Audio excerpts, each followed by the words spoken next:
So Juneteenth is now a federal holiday, Mo. Yes, sir. So Juneteenth, for those who may not be familiar, marks June 19th, 1865, when the Union General announced that slavery was going to end in Galveston, Texas, and according to the Emancipation Proclamation from Abe Lincoln 2 years earlier, which a lot of black Americans have always celebrated this day for a very long time, but it was genuinely only recognized as a holiday in Texas for about 40 years. But now, like you said, it'll be acknowledged as a national federal holiday, being Juneteenth National Independence Day, which was Biden signed it yesterday. The House voted for it.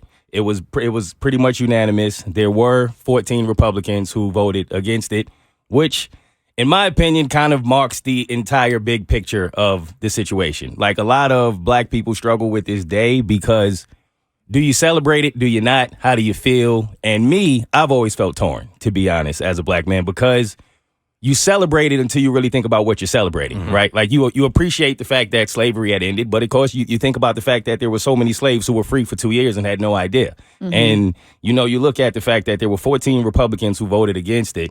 And to me, like, the train was already leaving the station. Like, you knew voting against it wasn't going to change anything. This was happening. This was set into plan, but you still decided to vote against it. And what does that really say, right? So when I think of this day, for me personally, like I said, I'm torn. Because when you look at history, when you really truly dive into the history of your people, you find out a lot of things that make it hard to sometimes celebrate. You want to celebrate on one end because you think about, like, Opal Lee. Shout out to Opal Lee, who's considered the grandmother of Juneteenth. She has marched every day in D.C. for 90. She's 94. She marches every single year in D.C. And there are a lot of black people who do these things in order to get the change that we have got yesterday. So you're happy about that side of it. You feel good. But then you think about all of the years prior where this wasn't a thing, and then how many people we are still fighting for some of those things.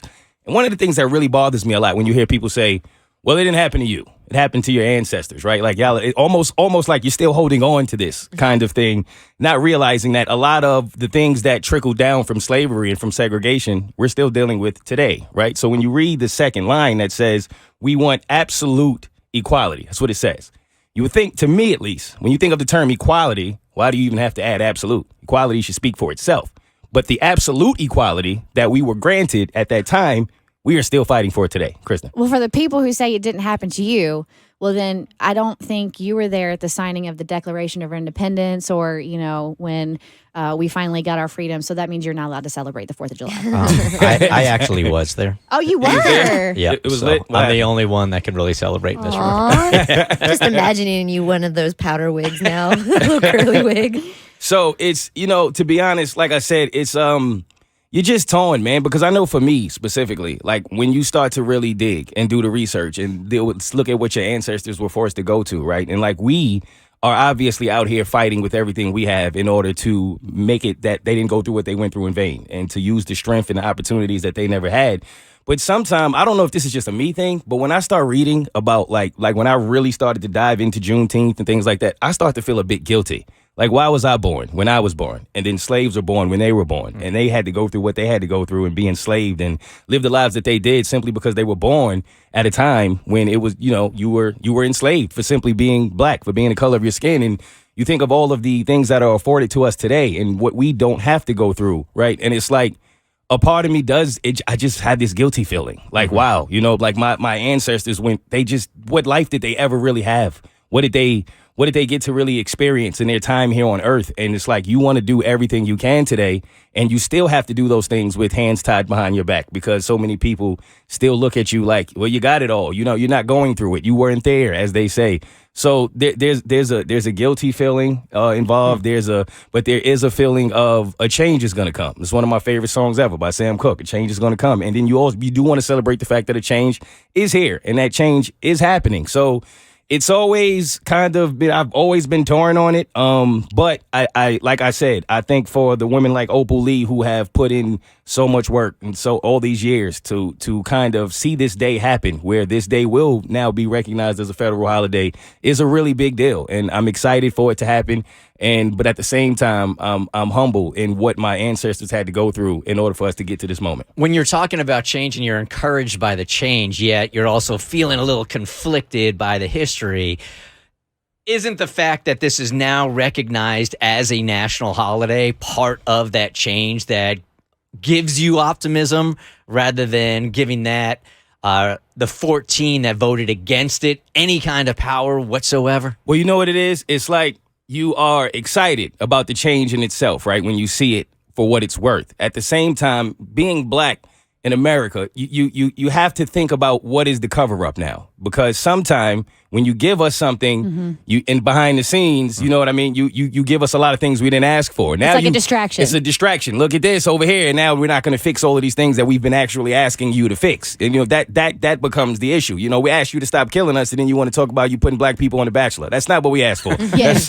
That's not the change we're looking for here. So you appreciate it. Yeah, you do. But let's not distract from like the big picture. And Exactly. I totally acknowledge and validate your mixed feelings. So I've seen a lot of that, in amplifying other black voices. Like D.L. Hughley is like, okay, this is great. We have, you're acknowledging Juneteenth and we have a 3-day holiday, but, it would be nice if there was equality in voting as well. Right. So you have to take all of these into consideration and be like, okay, this is a small step forward and it's appreciated, but at the same time, there still is more work to be done.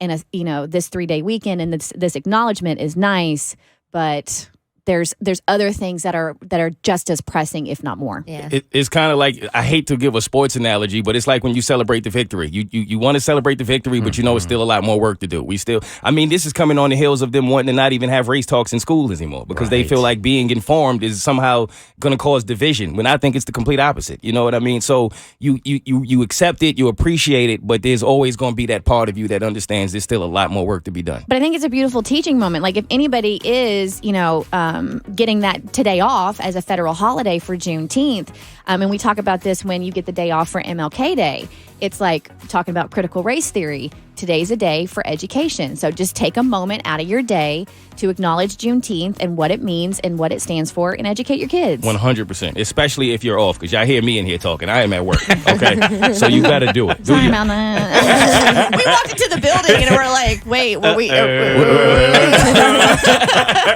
The Bert Show.